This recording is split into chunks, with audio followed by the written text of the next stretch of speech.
हर हर महादेव। सावन का महीना आते ही चारों ओर हरियाली छा जाती है।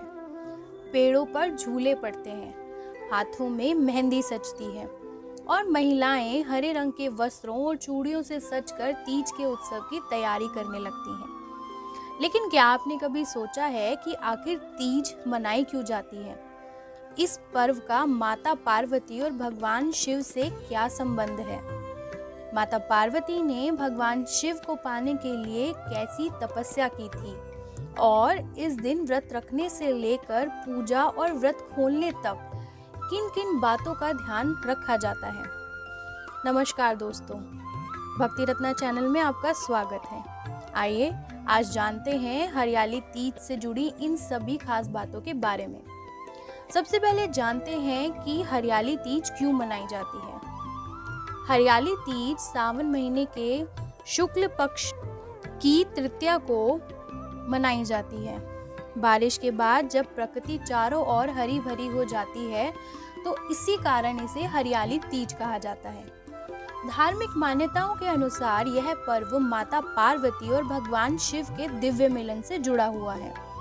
इस दिन विशेष रूप से माता पार्वती और भगवान शिव की पूजा की जाती है।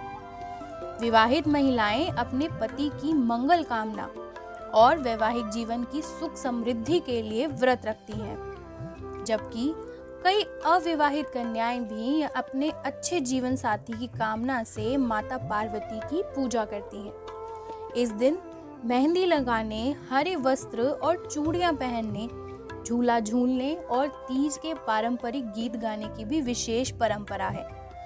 आइए अब जानते हैं कि माता पार्वती ने इतनी कठोर तपस्या क्यों की। हरियाली तीज का सबसे महत्वपूर्ण धार्मिक संबंध माता पार्वती की तपस्या से माना जाता है। पौराणिक मान्यता के अनुसार माता पार्वती भगवान शिव को अपने पति के रूप में प्राप्त करना चाहती थी, लेकिन भगवान शिव को पति रूप में पाने के लिए माता पार्वती को कठोर तपस्या करनी पड़ी।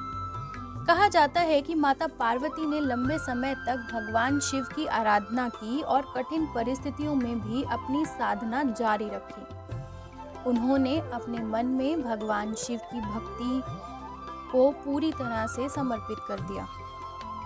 माता पार्वती की इस अटूट तपस्या और भक्ति से प्रसन्न होकर भगवान शिव ने उन्हें पत्नी रूप में स्वीकार किया।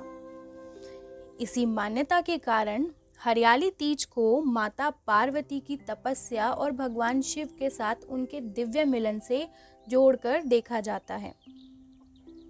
अब बात करते हैं तीज के स्वादिष्ट पारंपरिक पकवानों की। हरियाली तीज का उत्सव पूजा और श्रृंगार के साथ साथ स्वादिष्ट पारंपरिक व्यंजनों के लिए भी जाना जाता है। इस अवसर पर खास तौर से घेवर बहुत प्रसिद्ध है। इसके अलावा मालपुआ, गुजिया, पूड़ी, खीर और अलग अलग तरह की मिठाइयाँ भी कई घरों में बनाई जाती हैं। कई परिवारों में तीज के अवसर पर बेटियों और बहुओं के लिए मिठाई, कपड़े, श्रृंगार की सामग्री और अन्य शगुन भेजने की भी परंपरा होती है। इस तरह तीज का त्योहार घर परिवार में पूजा के साथ साथ उत्सव और खुशियों का वातावरण भी लेकर आता है। आइए अब जानते हैं कि हरियाली तीज की पूजा कैसे करें। हरियाली तीज के दिन सुबह स्नान करके स्वच्छ वस्त्र धारण करें और पूजा स्थल को साफ करें। इसके बाद भगवान शिव और माता पार्वती की प्रतिमा या तस्वीर स्थापित करें। सबसे पहले गणेश जी का स्मरण करें, फिर भगवान शिव को जल, अक्षत, फूल और बेलपत्र अर्पित करें। माता पार्वती को फूल, फल और श्रृंगार की सामग्री अर्पित की जा सकती है। इसके बाद श्रद्धा पूर्वक शिव पार्वती का पूजन करें।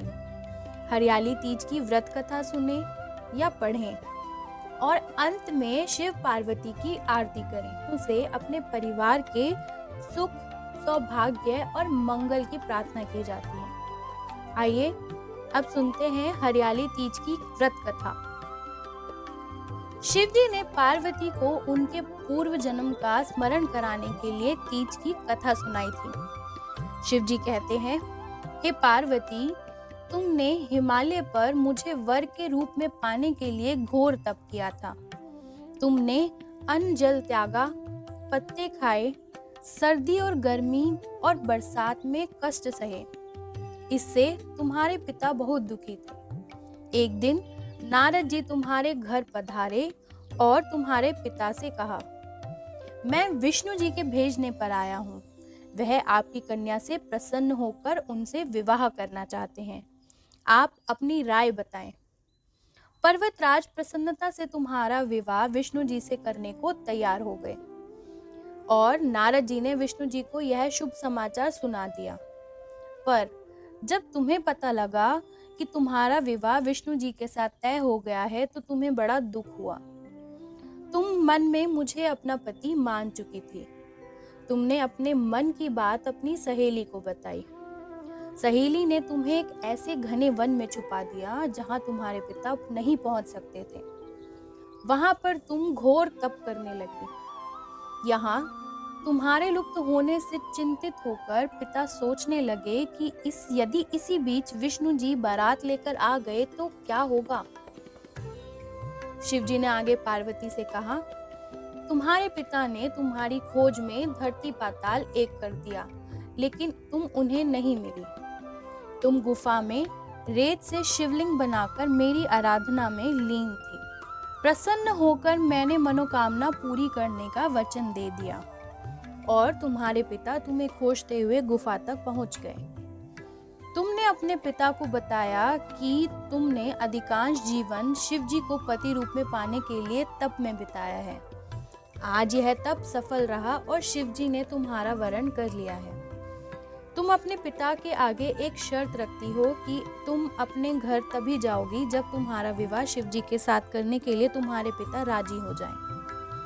पर्वतराज मान गए। बाद में विधि विधान के साथ हमारा विवाह किया। हे पार्वती, तुमने जो कठोर व्रत किया उसी के फल स्वरूप हमारा विवाह हो सका। इस व्रत को निष्ठा से करने वाली स्त्री को मैं मनवांछित फल देता हूँ। उसे तुम जैसा अचल सुहाग का वरदान प्राप्त हो। अब बात करते हैं तीज के व्रत में क्या क्या खाया जा सकता है। हरियाली तीज की व्रत की परंपरा अलग अलग क्षेत्रों और परिवारों में अलग हो सकती है। कुछ महिलाएं निर्जला व्रत रखती हैं, जबकि कुछ लोग फलाहार करते हैं। अगर आपके परिवार की परंपरा में फलाहार की अनुमति है तो फल, दूध, दही, मखाने, सूखे मेवे और अन्य सात्विक फलाहारी चीजें ली जा सकती हैं। कुछ परिवारों में साबूदाना, सिंघाड़े के आटे या कुट्टू से बने फलाहारी व्यंजन भी खाए जाते हैं। लेकिन अगर किसी पारंपरिक परंपरा में निर्जला व्रत रखा जाता है तो उसमें भोजन या पानी लेने की अनुमति नहीं होती। इसलिए व्रत का नियम हमेशा अपनी पारिवारिक और स्थानीय परंपरा के अनुसार ही करना चाहिए। और अब सबसे जरूरी बात, व्रत कैसे खोला जाए। हरियाली तीज का व्रत कब और किस प्रकार खोला जाए, इसकी परंपरा भी अलग अलग स्थानों पर अपनी अपनी हो सकती है। जहाँ रात में व्रत खोलने की परंपरा है, वहाँ पहले शिव पार्वती की पूजा, व्रत कथा और आरती करके भगवान को भोग अर्पित किया जाता है। इसके बाद परिवार की परंपरा के अनुसार व्रत खोला जाता है। व्रत खोलते समय अचानक बहुत भारी भोजन करने के बजाय हल्का और आसानी से पचने वाला भोजन लेना बेहतर माना जाता है। फल, दूध, दही जैसी हल्की चीजों से शुरुआत की जा सकती है और फिर अपनी सामान्य भोजन परंपरा के अनुसार भोजन किया जा सकता है। कुछ परिवारों में हरियाली तीज का व्रत अगले दिन सुबह पूजा के बाद खोला जाता है। इसीलिए आपके घर में जिस प्रकार की परंपरा चली आ रही है उसी के अनुसार व्रत का पालन करना ही उचित है। और इस पूरे पर्व में सबसे खास है माता पार्वती और भगवान शिव का पूजन। तीज की कथा, श्रृंगार, मेहंदी, झूले और सावन की उस खूबसूरत हरियाली का उत्सव। अगर आपको ऐसी ही सनातन धर्म से जुड़ी बातें पसंद हैं तो हमारे चैनल भक्ति रत्ना को सब्सक्राइब करें और कमेंट में लिखें, हर हर महादेव, जय माता पार्वती।